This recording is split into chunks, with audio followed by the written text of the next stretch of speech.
Ladies and gentlemen, boys and girls, children of all ages, this is the greatest time of the day. From the center of the universe, New York City, it's the main event you've been waiting for. It's time to go in the cage with Cyclone.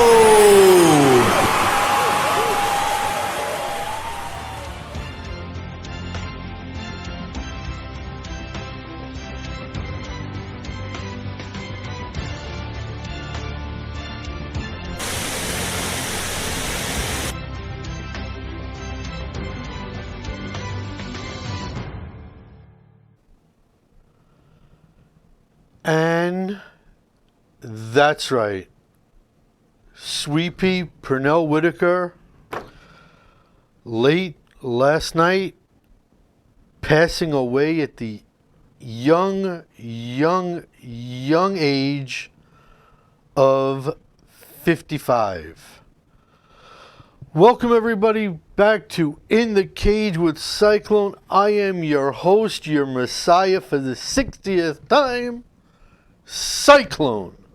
At least that's what mommy wrote on my label on my underwear. Anyways, yeah, man. To be much back on a serious note, Sweepy in Virginia got struck down by a car, and he succumbed to those injuries. Hey, Brandon May, and hey, Susan. Hey.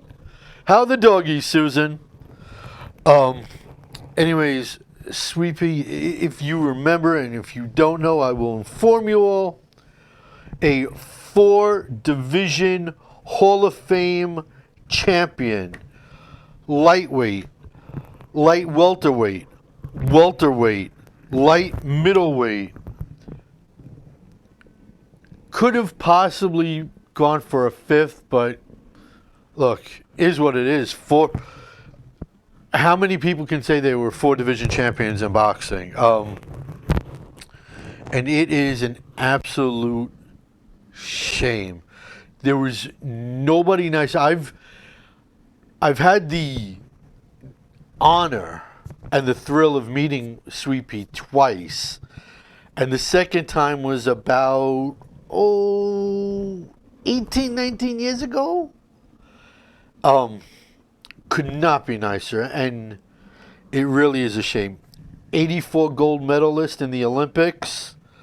Known for his war with Julio Cesar Chavez. Despite what the judges said, it was not a draw. Sweepy won. His battle with Oscar De La Hoya, once again, despite what the judges said, he won. And it's a shame. It really is. Struck down. 55 is young, especially since I'm only 48 years old. So it's, and to go out like that, nobody should go out like that. But it is what it is. We have so much to talk about. There was so much boxing to get to. Besides Sweepy, the news this morning, so much wrestling to talk about, and a whole heaping lot of MMA stuff to get to too. But guys, I need you all seriously to share, okay? Please share the show. It's really important to me. Check out CycloneComedy.com. Check out Psyche Prods on Facebook. Enter a raffle so you can win a free prize. And of course, guys, seriously, summertime is here. Whoop, whoop, hot weather. Whoop, whoop. You're going to want t-shirts. And effectiveaggression.com, you have a whole plethora of t-shirts to choose from. So go check out Effective Aggression. And we're going to kick it off with the sweet science when we come back right after this. This is Frank Edgar. This is the Barbarian Tim Bosch. I'm World Series of Fighting undefeated lightweight champion Justin Gaethje. MMA legend, UFC Hall of Famer, Iceman. Check it out. If you got the guts, step in the cage with Cyclone.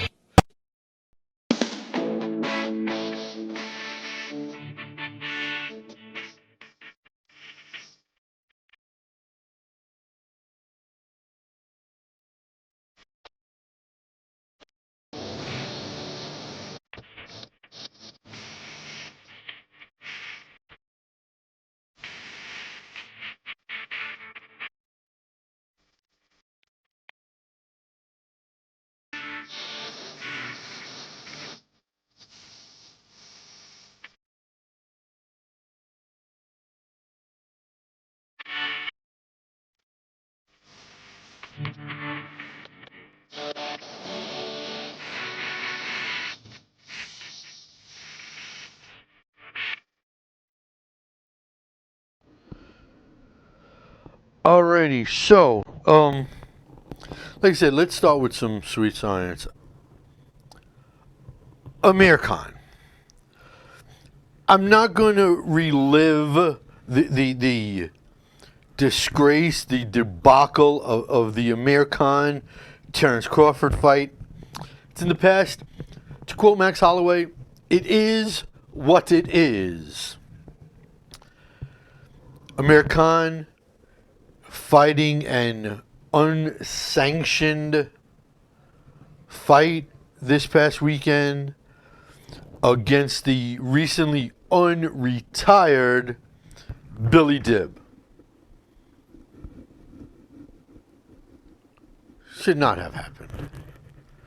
This was arguably top 10 most embarrassing fights I have ever seen in my freaking life. Billy Dibb had no business to be in a ring with Amir Khan. And as far as I'm concerned, after what Amir Khan did with Terence Crawford, Amir Khan doesn't belong in a ring anymore. But Amir was the better of the two evils in this fight, for a lack of a better word. Landed a bunch of left hooks to the body, dropped him a couple of times, and in the fourth round, give credit where credit is due, Billy Dibb's corner saw enough. Unlike Rocky Balboa, threw in the damn towel. So Amir Khan picks up a win, if you could. Look, these guys risk their lives getting into the ring, into the cage. I'll give them props because they do something I don't have the cajones to do. But this should not have happened. And Amir walks away with a win. He also walks away with the WBC Intercontinental Welterweight Championship belt, which means as much as a pitcher of warm spit in the ocean. The thing about boxing is there are just too many goddamn titles. It's watered it down. It's made it meaningless. And this is a meaningless belt. And then, of all things, Amir Khan has the cajones, the cajones of stone, the rocks of stone, to call out Manny Pacquiao. Are you kidding me? Are you freaking kidding me? Amir Khan, trust me, write this down, doesn't want a single part of Manny Pacquiao. Not a single part of Manny Pacquiao now. Not a single part of Manny Pacquiao if Manny P was 80 years old, 90 years old, 190 years old. Amir Khan would get lit up like a Christmas tree. And I don't want to see him turn into Apollo Creed. Quite frankly. So that's the ridiculous side of boxing. Now for something good that happened in boxing this weekend, Newark, New Jersey, just one state over that direction, I think. Let me put like that direction, like north. Oh no, southwest from here. Newark, New Jersey's own Shakur Stevenson, improving to 12-0, taking on his. Okay, had an opponent backs out. Has a backup opponent. Second opponent backs out, days away. Third opponent slides in, just like I said, days away.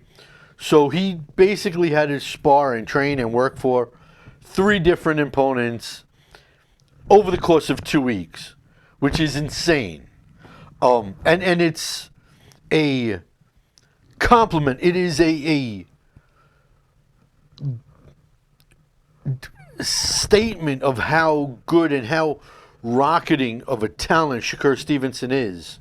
You guys have to check him out if you don't know about him. He is lightning fast to the body. He doesn't have pure knockout power, but he peppers you to the face really, really well. Like I said, he's now 12-0, 7 knockouts. He took out Alberto Guerra. So what's next for young Shakur? Shakur needs, unlike Amir Khan, a title shot. And it looks like he should be the mandatory opponent for WBO featherweight champion Oscar Valdez. And look, here's the deal. There's going to be a title belt coming to Dirty Jersey, to Newark. It's going to happen. In the world of wrestling, as we slide over a sport, look, here's the deal. I understand looking over at the competition. I get it. I really, really do. But there should be something for staying in your lane. I have no problem with AEW. I really don't. AEW is kind of like a light version of Bellator for you MMA fans. AEW is an upstart organization. It's the new kid on the block. It's the shiny new toy.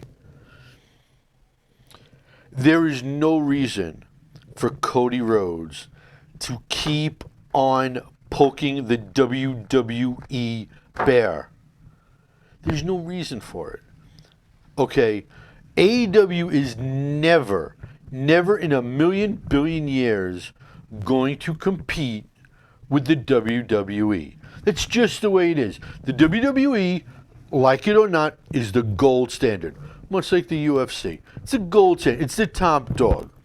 Are they going to get knocked off that throne anytime soon? Probably not. Are they going to shake things up? Are they going to close the gap? Absolutely. This fall, they head to TNT. It's going to be interesting to see if all these AEW fans actually do head over and start dropping the cash to TNT. That being said, Fight for the Fallen, you can't not like a card in any sport where 100% of the money goes to charity. You can't argue that. Okay, it's a no-lose situation for the company. Okay, it's just oodles and oodles of good press for them. That being said, AEW's last card, they stepped back. This time, they stepped right back up. So we call that last show a little bit of a hiccup. I think the buy-ins for this card, they set up some very interesting storylines moving forward. Now, where they go from here, who knows? I hope it's a good spot that they go to. I think that even though the buy-ins were stiff at times, just because it does set up those future storylines and the future direction of where they're going to go with things, I'll allow it. I'm not going to whine and bitch about it. I do think that the Lucha Brothers can do no wrong for the company, just like the Young Bucks. And it's going to be interesting to see what happens when and if that AAA tag team title fight happens.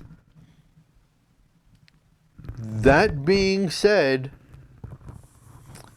I think Kenny Omega is the perfect face for the organization. Yeah, Cody Rhodes is, the guy in charge. He's calling all the shots, basically. I would like to see Kenny Omega go do the talk show circuit. I would like to see him push the company. They can do to Kenny Omega what the WWE did with The Rock, did with Stone Cold Steve Austin, what they did with Taker. And speaking of Taker, God, that WWE card last night. Oy. Look, the WWE is what it is. All right? Taker found the fountain of youth for a night. I've said it before, and I'm going to say it again, and I'll say it till I'm blue in the face. I am sick and tired of them rolling Taker out. Let Mark retire. Let him go out. Let him live the rest of his life in peace. They don't need to roll these old guys out. And for the life of me, God almighty, I can't stand watching Shane McMahon wrestle. I can't. I'd rather vote for a Democrat. I really would. I can't. Jeez. I don't get it. I really don't. And Rudy Asher, if you're watching now, join the thread and let me know what in the world is going on, because I don't get it. Now, I think the Revival and the Usos, solid pace. Great matchup. Really enjoyed it. I like where they're going with it. What I'm not a fan of also, you know what, Dennis? They would carry out Andre the Giant's dead corpse right now if they could dig up the body. If they could get near his grave, they would dig him up and bring him back out right now. Okay? And I don't know how bad time has done with his corpse, but I just don't get it.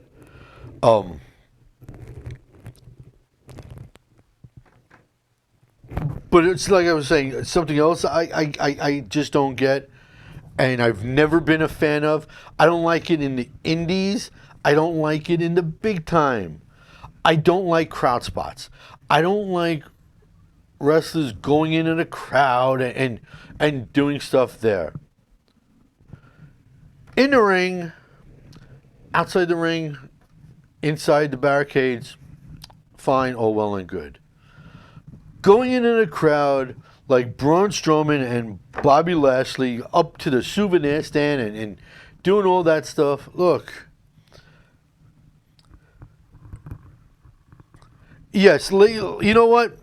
I agree with you, Frankie, and you're a perfect example of spot doing, hard spots, Frankie, But yes, Lacey's ass is beautiful. Not as beautiful as my girl Becky's though. Although I don't get Becky and Seth Rollins. I don't think they work good together. It might just be me, but I really don't see them work. It leaves some. I can't get invested when Becky's with Seth. I can't freaking get it.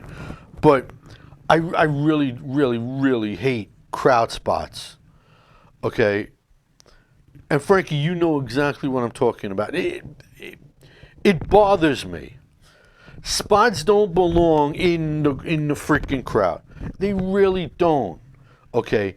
And look, same thing with you, SWF. Same. Yeah, I agree with you, Frankie. I don't care if it's with Joe in Staten Island. I don't care. And Bobby Lashley and Braun Strowman, they're better than that. They don't need that in their storyline. They could beat the piss out of each other in the ring, and it would be exciting as hell. To go up into the crowd, it's unnecessary. That being said, I do think overall the card last night somewhat started to build the storylines to SummerSlam. And what is SummerSlam like? Like 3-4 weeks away? 5 weeks away? They're building it. And look, I heard so many people complaining about Brock Lesnar being brought out. If you're shocked Paul Heyman is bringing out Brock Lesnar, I got a bridge I'd like to sell you. Okay? That should not be a shock. You want to know a shock? Me being voted Sexiest Man of the Year for GQ. That would be a shock. Paul Heyman bringing out Brock Lesnar is not a shock. I'm surprised that he waited till the end of the freaking night, basically, to bring him out. I'm surprised the second the lights turned down and the card started, I was expecting Heyman to bring out Brock. I really was. And look, if he could have, I'm sure he might have brought out like Sandman and Dreamer and the rest of the ECW guys, being that they were in Philly. That would have been more enjoyable to watch if he brought some of the old ECW guys back. That would have been a nice tribute as far as I'm concerned. Look, Brandon, you're sick of Brock for two reasons. The wrestling and the MMA side. Okay? That's what you're sick of. And you don't even have to say it. I know it because that's the way I'm sick of Brock. Okay? Someone that big, like Mike Tyson said, everyone has a plan until they get punched in the face. Brock doesn't like to get punched in the face. I can't blame him. I don't like getting punched in the face. But no. Quite frankly, it's sickening. Someone his size. Yeah, I know, but Frankie, they can't bring him and put a strap on him if he's only going to pull this 2 and 3 times a year. To quote MMA fans like a Brandon May and a Brian Horan and a Harry Hong and you know, and a Susan Walker and all the other MMA fans out there, defend or vacate. But look, that's boxing, that's wrestling. We gotta move this choo-choo train along. Guys, share the show, please. It really is important. And I would be eternally grateful if you click share. It would make me happy if you did that. Check out cyclonecomedy.com. And also, please, check out Effective Aggression. It is a site I guarantee you will enjoy going on. I promise you, there is a shirt, there is a hat, there is a signed glove you will want to purchase. I guarantee it. And that's the truth. The whole truth and nothing but the truth. So when we come back, it's MMA for the rest of the show. We'll kick it off after this. Hi, I'm Jim Miller. This is Dan Morigliano. I'm Derek Brunson. I'm Nick the Carney Lentz, and you're locked into the cage with Cyclone.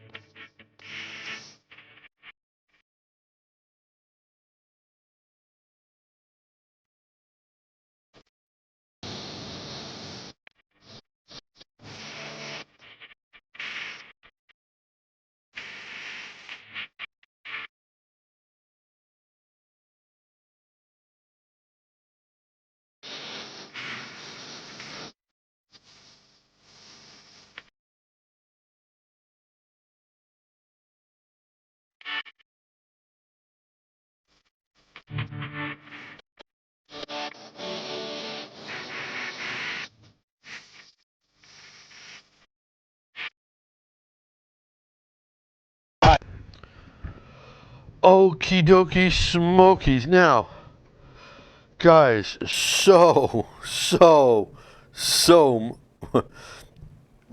really, Brendan, you're so funny. Here we go with the comebacks that are unnecessary. Let's start with Mr. Shamrock, the most dangerous man in the universe.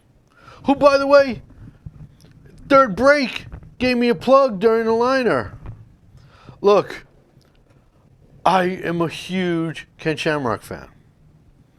But for him to now start a bare knuckle organization makes no sense whatsoever. First of all, to run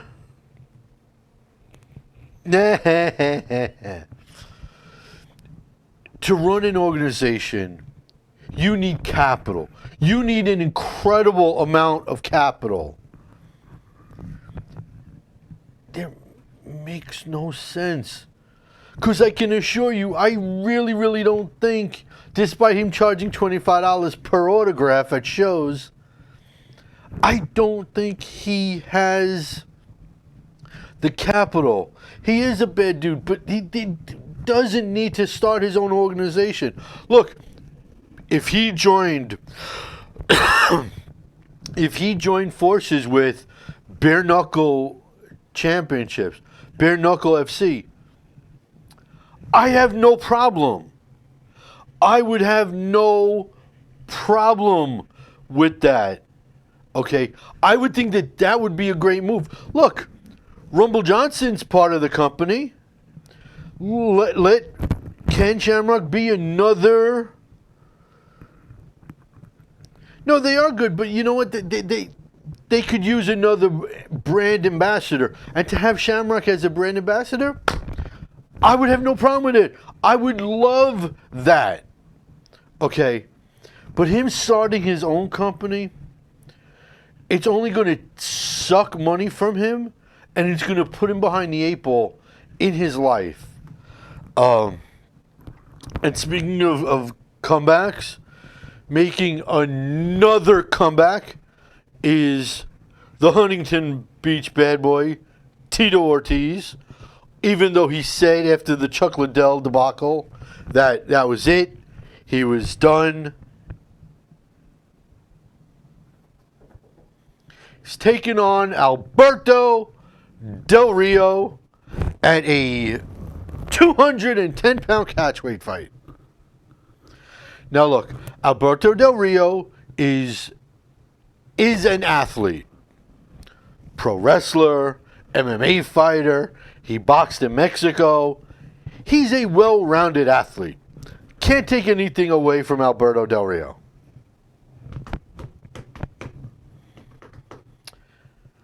That being said, him and Tito, now supposedly Tito signed a multi-fight deal with Combate America. Let's remember though, Tito signed a multi-fight deal with Golden Boy, and Golden Boy MMA is dead. Who's to say? Now look, Combate America is an MMA organization, so who's to say they don't give Tito a couple of other fights? But it's someone, once again. Here's the deal about fighters, and it's the same thing as all pro athletes. They all think they have one more left in them. It's better to leave too soon than too late. You leave too late, you could leave damaged. There's no need for it.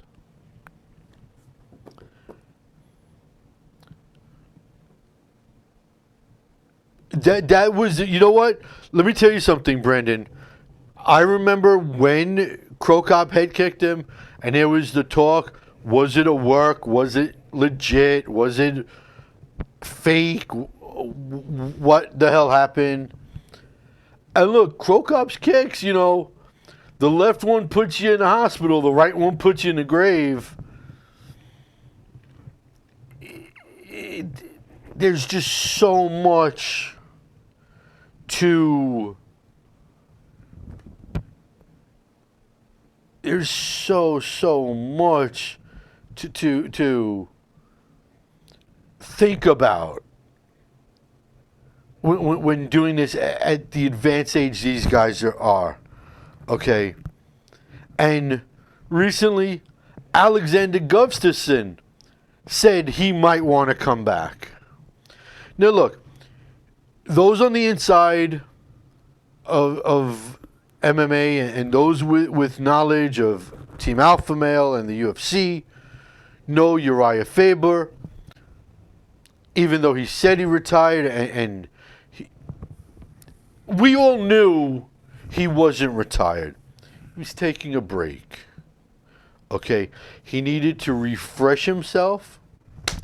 I got no problem with a fighter taking a year or 2 or 3 off and coming back. Just say, my body needs a rest. Don't drop the R word, okay, and then come back. If you're saying retire, stay retired. Because here's the thing with Faber. A rush to put him in the Hall of Fame, and now he comes back. I would think it would be a better move for the UFC to immediately institute the following rule. To be eligible for the UFC Hall of Fame, you must be retired 10 years, because no fighter is coming back after a 10-year break. Outside of Chuck Liddell, who He is my ride or die. He is my man crush. I'm not going to talk bad about him. 10 years away, nobody's coming back from. Okay, especially if a fighter walks away at, say, the age of 36, 37, chances are them coming back at 47, 48-ish, slim to none. Those are years where a human body just goes down in every level where they're not going to be able to compete at that high of a level. Now, if they want to go on the indie circuit, no problem. It's not a fake retirement stunt. Some guys just retire and they can't live with being away, and they get that itch, that fire in the belly, and they realize they still have some more left in them. And like Rocky Balboa said, who gives who the right to tell someone to retire, and not be able to do what they want to do? Just don't say that word. Just say, I want to take a break. And I'd be all for that. Now, Chad Mendes is someone who is retired and he's not coming back. You know why? Because the guy has a business where he's making 3 times the money that he ever was in the UFC. He's now running his own fishing and hunting expedition. If you guys don't know, Chad Mendes is a hunter, he is a fisher, and he loves to on his YouTube channel, he loves catching, carving up, and then cooking wild game. I wasn't a fan of Chad Mendes, the fighter, but I'm a fan of Chad Mendes, the hunter and the fisher. Chad Mendes, this guy has his head on straight. He knows when to walk away. And technically speaking, that's why you notice Connor's never said the R word. If you notice, now look, Connor's making money left and right, okay?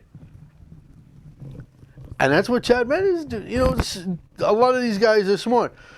And to get back to Faber, Susan, no, it wasn't a fake retirement, but I think for Uriah, it was more of just, I want my body to rest for a while.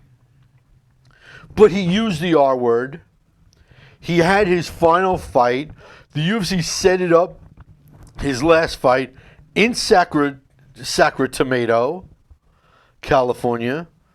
Okay. They made a whole big shindig about it fight week. They rushed to put him in the UFC Hall of Fame. And he comes back. I have a problem with it. I really do. I don't like when guys that come back are in the Hall of Fame. Hall of Fame should be for those that are never again competing actively. Unless they're on the indie circuit. If guys go on the indie circuit, boom. Yeah, Connors said the R word a couple of times, and that's just a money ploy, all right? That's just him saying, hey, I'm retired, all right, you guys can't have me no more. And on the bottom, on the down low, it's give me more money and I'll come back. That's what that is, Susan. Speaking of someone making a comeback, Leslie Smith. Holy Toledo. Leslie Smith, 2 years away, comes back for Bellator 224 and lights up Sinead Kavanaugh. Damn, she had no ring rust. I would have figured she was slowed down a little bit. There was a little something set up. No way. No way, man. It is it is beautiful to see Leslie Smith back. And she is now on pace to go after Julia Budd, who lit up Olga Rubin. Oh my God. What a freaking right-handed punch to the body that just Olga, when you can punch somebody to the body and their body just, like the song says, freeze frame, you know you're dangerous. You know you're badass if you can do that. That's what Julia Budd did to her. Now look, Leslie Smith is now in line, like I said, to get a shot at Julia Budd. She should technically be next. Does Cyborg, who has uno fight left, and that's with Felicia Spencer, then go to Bellator? As a matter of fact, I can see a world where Bellator signs Chris Cyborg, signs Megan Anderson, signs Felicia Spencer, and just takes all the UFC female 145ers, because that is something the UFC has the ability to do. And I'll tell you one better. Add Aspen Ladd into that, because Aspen Ladd should never again fight at 135. She should absolutely never think about 135 again. Okay? I got a better chance of being 135 pounds than Aspen Ladd. I don't like it.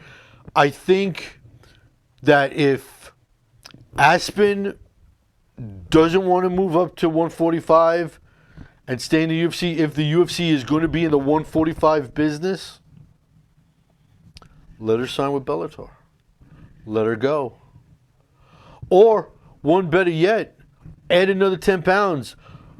PFL, $1 million prize for a champion, 155-pound female lightweight division.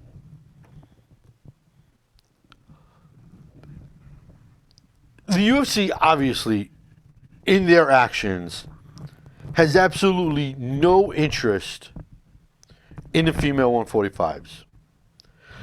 Just got to come clean. At this point in time, just come clean. Make that trade. Okay? They made the trade with ONE FC. Make a Bellator UFC blockbuster trade. Trade the female 145ers to Bellator for I don't give a damn who. It makes sense. Bellator runs a better female 145 division. Okay? They have enough where you add in a couple of more, and then you have some real fireworks there. Same thing with the PFL. Tell these girls, look, you don't kill your body anymore. You stay at 155, and you take your chances with Kayla and Sarah McMahon.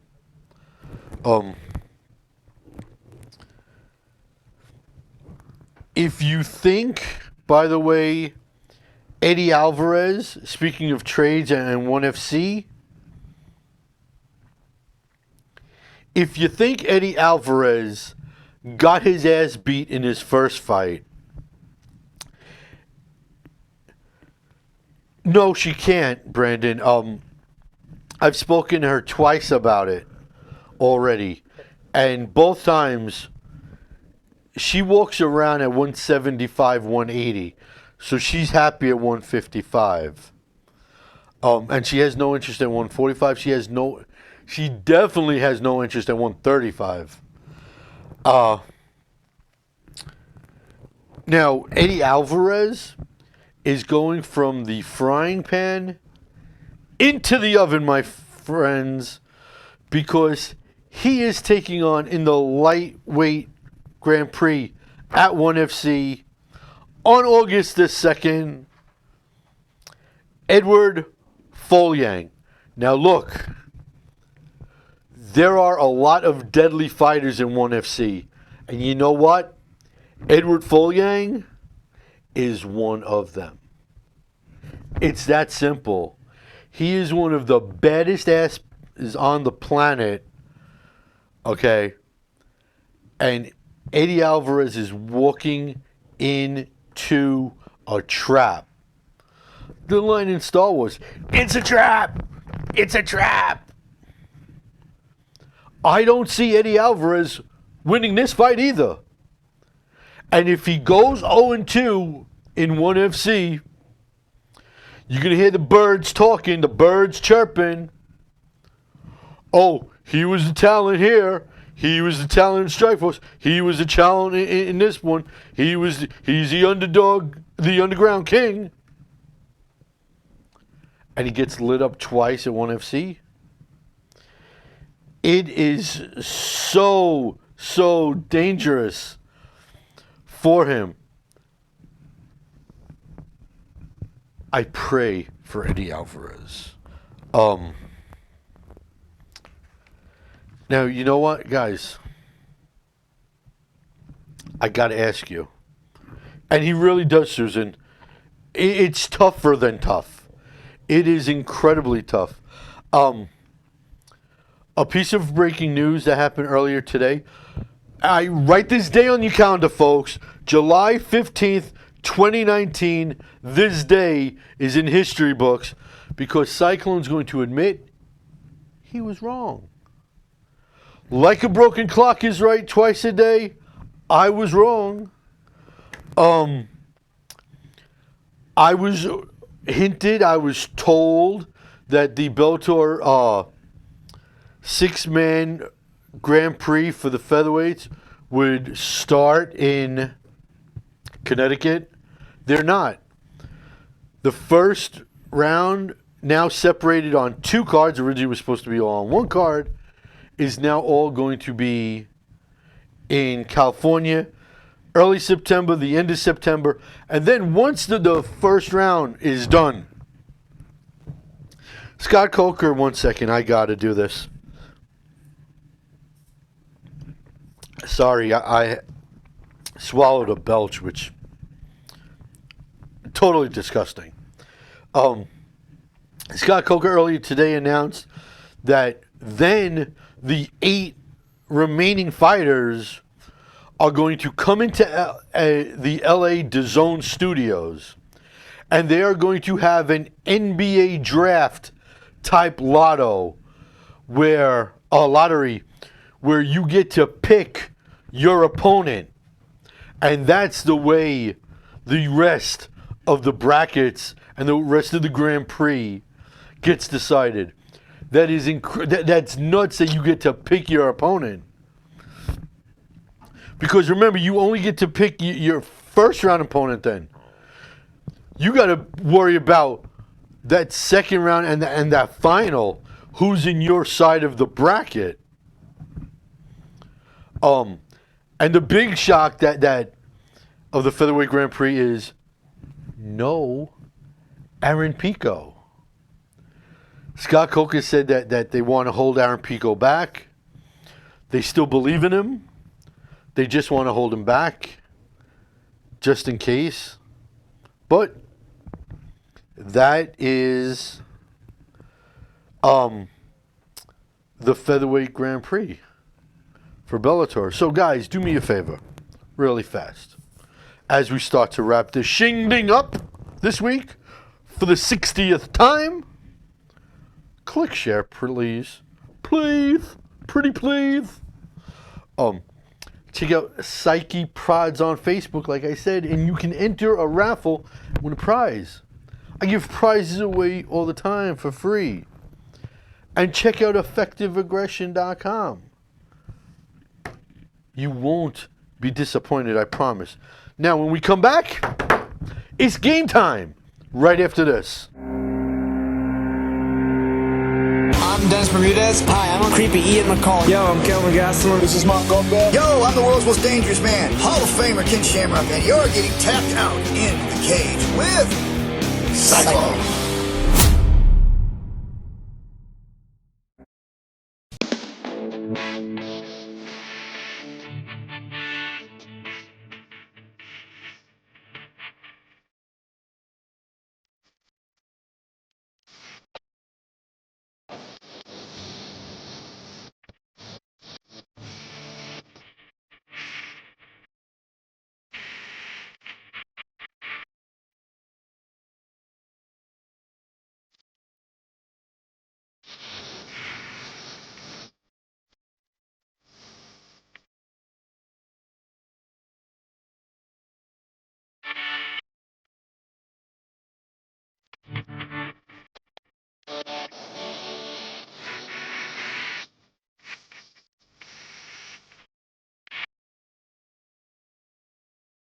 Happy anniversary, happy anniversary, happy anniversary, happy anniversary.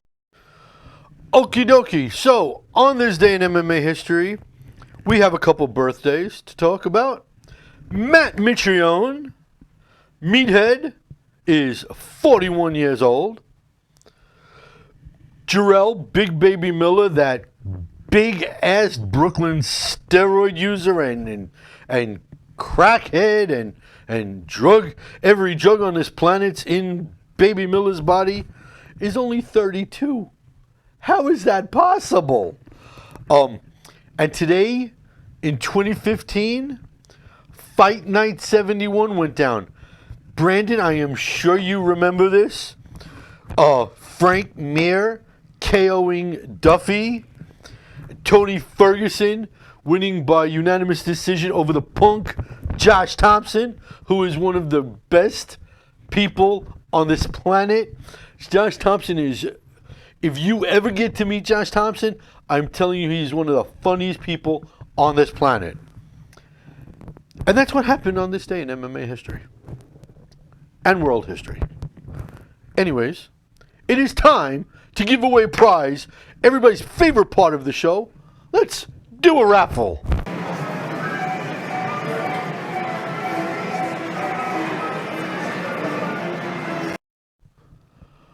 Alrighty, we have 5 questions this week, ladies and gentlemen.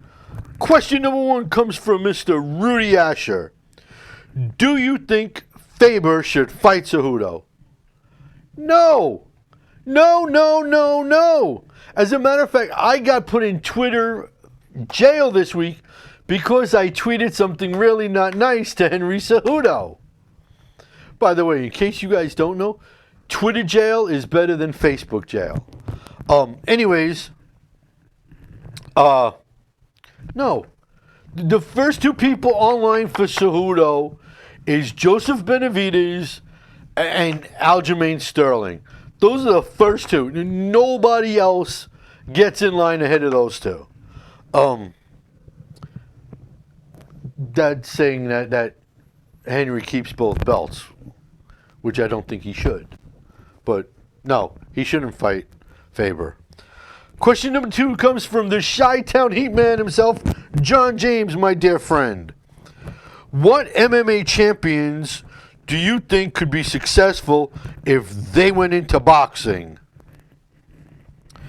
Kenny Hodgkins, he should get a shot. Who could go into boxing? I think Max Holloway could go into boxing and be successful. I think Amanda Nunes. I think Julia Budd. I think Horiguchi. Yeah, that's... Moving along, number 3. We got to do this fast. Kenny Hodgkins question. Do you think the UFC will ever do what the WWE and DAZN does and get rid of pay-per-view and switch to a monthly subscription service that gives you access to all their events? No, that was supposed to be what UFC Fight Pass was. That was the original intention. Question number 4 comes from Susan Walker. Who wins between Faber and TJ not on steroids? I don't know if that's going to happen because I don't think Faber will be around when TJ comes back in 2 years. But I think Faber would win. Question number 5 comes from Brandon May. Do you think Herb Dean is ruining fights with bad stoppages? No, it was not a bad stoppage. He saved Aspen Ladd's life. There. Now, let's see who wins a prize. Really fast. It is going to number 5, Brandon May. Congratulations. You win. Herb Dean didn't stop you from winning. You win. Now, guys, next week, we got lots of boxing to go over. We got Teofimo Lopez. We got the fight of Davids, Price and Allen. We got Pacquiao and Keith Thurman going down. Just seconds away from the Newman Show, right here on Strong Island Television. Guys, until next week, I'm Cyclone saying, just because you are not an athlete doesn't mean you cannot be an athletic supporter. Until next week, boom shakalaka, everybody.